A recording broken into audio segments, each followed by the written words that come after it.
നയതന്ത്ര വിദഗ്ധൻ doctor P J വിൻസെന്റും BJP. നേതാവ് വിനീത ഹരിഹരനും നമുക്കൊപ്പം ചേരുന്നു. ആദ്യം doctor P J Vincent, India നടത്തിയ നീക്കങ്ങൾ ഏത് തരത്തിൽ അന്താരാഷ്ട്ര തലത്തിൽ വിലയിരുത്തപ്പെടുന്നു? ഇത് അമേരിക്കയോട് വിശദീകരിച്ചിട്ടുണ്ട് ഈ കാര്യങ്ങളെല്ലാം എന്ന് അജിത് ഡോവൽ തന്നെ വ്യക്തമാക്കുന്നു. മാർക്കോ റൂബിയോട് കാര്യങ്ങൾ പറഞ്ഞിട്ടുണ്ട്.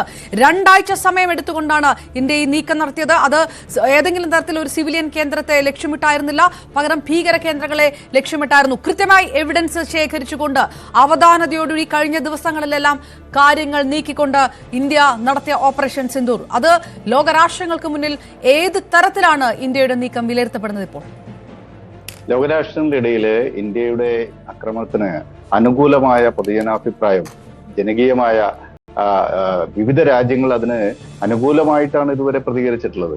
വിക്രം മിശ്രി പറഞ്ഞതുപോലെ ഇത് മെഷേർഡ് ആയിരുന്നു, നോൺ എസ്കലേറ്ററി ആണ്, പ്രിസൈസ് ആണ്, റെസ്പോൺസിബിൾ ആണ്. ഈ 4 വാക്കുകളാണ് അദ്ദേഹം ഉപയോഗിച്ചത്. ലോകത്തിന് അതിന്റെ അർത്ഥം മനസ്സിലാകും. വളരെ ഉത്തരവാദിത്വത്തോടു കൂടി, എന്നാൽ യുദ്ധവ്യാപനം ഉണ്ടാകാത്ത വിധത്തിൽ പാകിസ്ഥാൻ സൈന്യത്തെയോ പാകിസ്ഥാനിലെ സിവിലിയൻസിനെയോ ലക്ഷ്യം വെക്കാതെ വളരെ കൃത്യമായി ഇന്ത്യയിലേക്ക് ഭീകരവാദം കയറ്റി അയക്കുന്ന കേന്ദ്രങ്ങളെ മാർക്ക് ചെയ്ത് തവിട് പൊടിയാക്കി കളഞ്ഞു എന്നുള്ളതാണ് ഓപ്പറേഷൻ സിന്ദൂറിന്റെ പ്രത്യേകത. ഇത് 2001 മുതൽ 2025 വരെ നീളുന്ന ആക്രമണ പരമ്പരയുടെ ഒരു ഷോർട്ട് വീഡിയോ ഫ്ലാഷ് ബാക്ക് കാണിച്ചുകൊണ്ടാണ് പത്രസമ്മേളനം പോലും ആരംഭിക്കുന്നത്. 2021 പാർലമെന്റ് ആക്രമണം, 22 അക്ഷധാം ക്ഷേത്രാക്രമണം ഗുജറാത്തിലെ, 2008 മുംബൈ ആക്രമണം, ഉറി, പുൽവാമ, അതിന്റെ തുടർച്ചയിൽ കഴിഞ്ഞ ഏപ്രിൽ 22 പുൽവാമയിൽ, പഹൽഗാമിൽ 26 മനുഷ്യർക്ക് ജീവൻ നഷ്ടമാവുകയാണ്. ഈ അക്രമത്തെ സൃഷ്ടിക്കുന്ന ടെററിസ്റ്റ് ക്യാമ്പുകളെ ലക്ഷ്യം വെച്ചിട്ടാണ് കൃത്യമായ ആക്രമണം ഉണ്ടായത്. അതിൽ ഏറ്റവും പ്രധാനപ്പെട്ടത് പാക് ഒക്കുപൈഡ് കാശ്മീർ കടന്ന് പാകിസ്ഥാനിൽ പോയി ആക്രമണം നടത്തി എന്നുള്ളതാണ്. അത് പഞ്ചാബ് പ്രവിൻസിയിലെ ഭഗവൻപൂർ, അവിടെയാണ് ജെയ്ഷെ ഇ മുഹമ്മദിന്റെ നേതാവ്, അവരുടെ കമാൻഡർ ആയിട്ടുള്ള മസൂദ് അഷർ ഉള്ളത്. അദ്ദേഹത്തിന്റെ റെസിഡൻസ് അവിടെയാണ്. അത് വലിയ ഒരു ടെറർ ക്യാമ്പാണ്, ടെറർ ഫാക്ടറിയാണ്. അത് പ്രിസൈസ് ആയിട്ടുള്ള മിസൈൽ സ്ട്രൈക്കിലൂടെ തകർത്ത് തരിപ്പണമാക്കി. അതുപോലെ പാക് ഒക്കുപൈഡ് കാശ്മീരിലെ മർക്കസ് തൈബ എന്ന ക്യാമ്പ്, അവിടെ വെച്ചാണ് അജ്മൽ കസബിന് പരിശീലനം ലഭിച്ചത്, ഡേവിഡ് കോൾമാൻ ഹെഡ്ലിക്ക് പരിശീലനം ലഭിച്ചത്. 2008 മുംബൈ ആക്രമണം പ്ലാൻ ചെയ്തത് ഈ ലഷ്കർ ഇ തൈബയുടെ സ്ഥാപകനായിട്ടുള്ള, അതിന്റെ ഏറ്റവും മുതിർന്ന പരമ നേതാവായിട്ടുള്ള ഹാഫിസ് സയ്യിദിന്റെ പ്രധാനപ്പെട്ട കേന്ദ്രമാണ്. അതും അറ്റാക്ക് ചെയ്യുകയുണ്ടായി.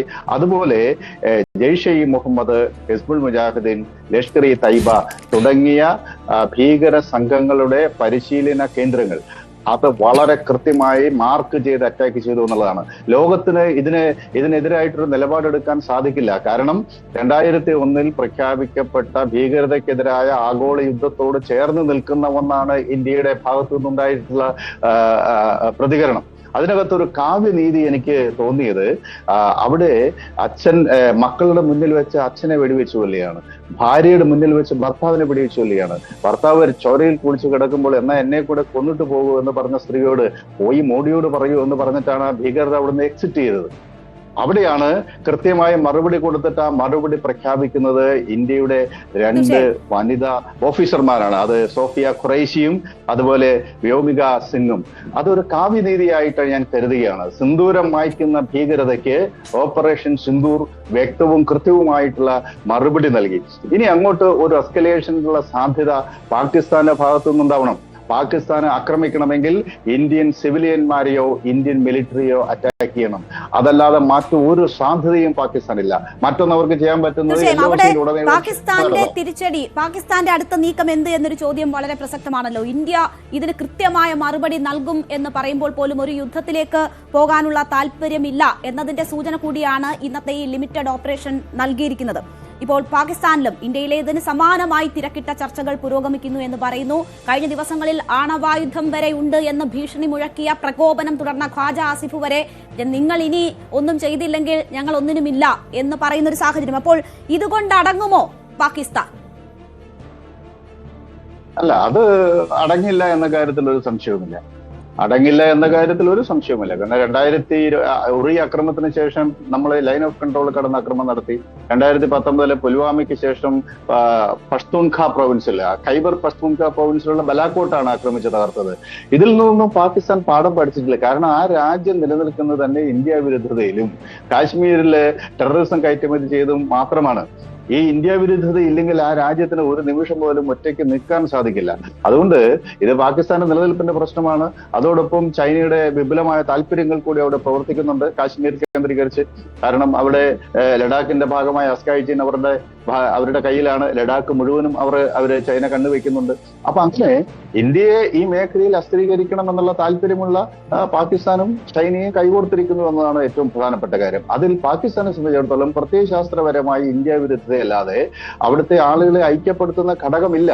ഇന്ത്യക്ക് ഒരുപക്ഷെ സഹസ്രാബ്ദങ്ങൾ നീളുന്ന സാംസ്കാരിക ധാരയുടെ പാരമ്പര്യമുണ്ട്. ഇന്ത്യൻ ദേശീയതയുടെ അനുഭവമുണ്ട്. നാനാത്വത്തിൽ ഏകത്വമുണ്ട്, മതേതരത്വമുണ്ട്, ഭരണഘടനയുണ്ട്. ഇന്ത്യൻ ജനങ്ങളെ ഒന്നിപ്പിച്ചു നിർത്തുന്ന നൂറുകണക്കിന് ഘടകങ്ങളുണ്ട്. അതുകൊണ്ട് ഇന്ത്യൻ ദേശീയത ഒരു ഇൻക്ലൂസീവ് നാഷണാലിസമാണ്.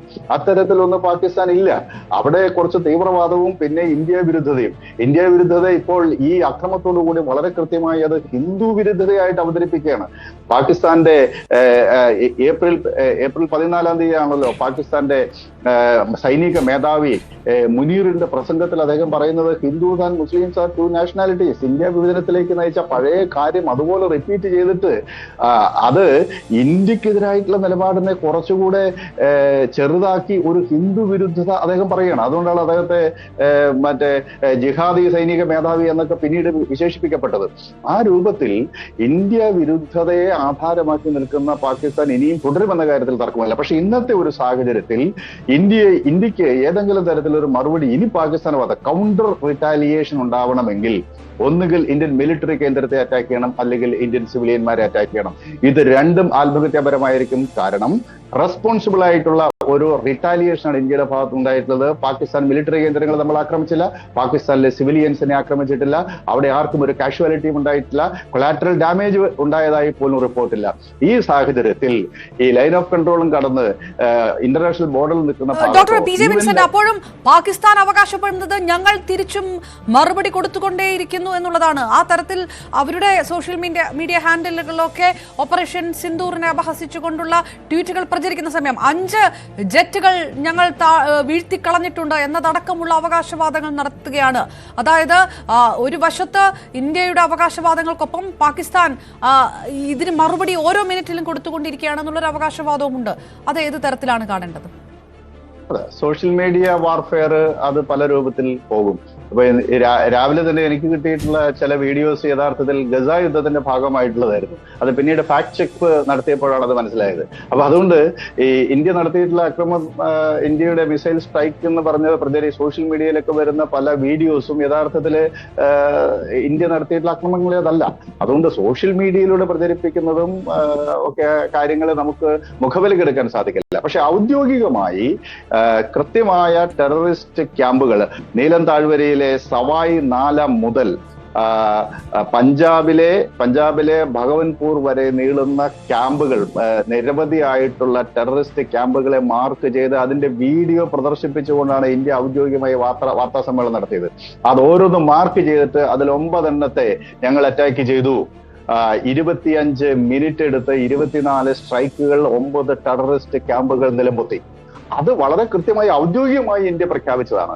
ഔദ്യോഗികമായി പാകിസ്ഥാന്റെ ഭാഗത്തു നിന്ന് താങ്കൾ സൂചിപ്പിച്ചതുപോലെ ഇന്ത്യൻ വിമാനങ്ങൾ വെടിവെച്ചിട്ടതായിട്ടോ ഇന്ത്യയിലെ ഏതെങ്കിലും പട്ടാളക്കാരെ ബന്ദികളായി പിടിച്ചതായിട്ടോ ഒന്നും പാകിസ്ഥാനിൽ നിന്ന് ഒരു വിവരവുമില്ല.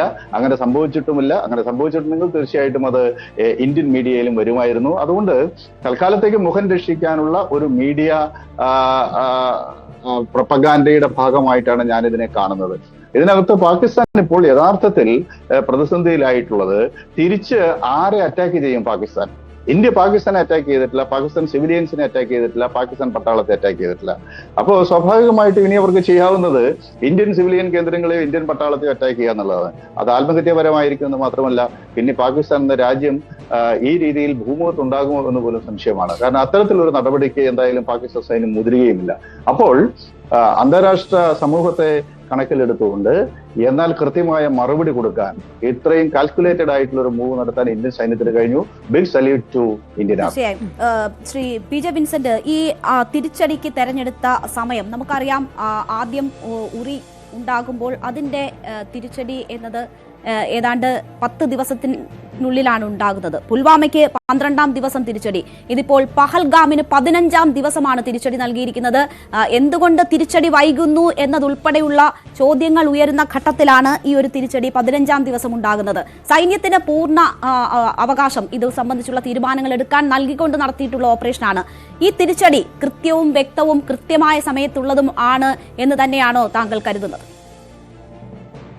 തീർച്ചയായിട്ടും. കാരണം അതില് ആവേശകരമായി ഒരു ആവേശാവതാരങ്ങളായിട്ട് വന്ന് ചെയ്യുന്ന കാര്യമല്ലല്ലോ ഈ യുദ്ധം എന്ന് പറയുന്നത്. അത് മാരകമാണ്, ഭീകരമാണ്, ആരെ എപ്പോൾ ചെയ്താലും. കാരണം അവിടെ മരിച്ചു വീഴുന്നത് സാധാരണ മനുഷ്യരാണ്. ഇന്ത്യയെ പോലെ ഉത്തരവാദിത്വം ഒരു രാജ്യം, ഒരു സിവിലൈസ്ഡ് വാർഫെയറിന്റെ അനുഭവമാണ് ഇന്ത്യക്കുള്ളത്. കഴിഞ്ഞ ഒരു 1000 വർഷങ്ങളെങ്കിലുമായിട്ട് ലോകത്തിൽ ഒരു രാജ്യത്തെയും അങ്ങോട്ട് പോയി അറ്റാക്ക് ചെയ്യാത്തൊരു രാജ്യമാണ് ഈ ഭാരതം. എന്നാലോ ലോകത്തിലെ ഏറ്റവും സുധീരരായിട്ടുള്ള പട്ടാളക്കാരും പോരാട്ട വീര്യമുള്ള മനുഷ്യരുമുള്ള ഒരു ഭൂമിയാണിത്. അപ്പോൾ അങ്ങനെ സിവിലൈസ്ഡ് വാർഫെയർ ചെയ്തിട്ടുള്ള ഒരു അനുഭവം നമുക്കുണ്ട്. അത് നമ്മുടെ പാരമ്പര്യമാണ്. ചില സന്ദർഭങ്ങളിൽ ഇത് ബാധ്യതയാണോ എന്ന് പോലും സംശയമുണ്ട്. എങ്കിലും കാര്യങ്ങൾ കൃത്യമായി പഠിച്ച് ആവേശത്തിന് അടിമപ്പെടാതെ കൃത്യമായി കാര്യങ്ങൾ മനസ്സിലാക്കിയതിനു ശേഷം നടത്തിയിട്ടുള്ള ഒരു റെസ്പോൺസ് ആണ് ഇന്ത്യയുടെ ഭാഗത്തു നിന്നുണ്ടായിട്ടുള്ളത്.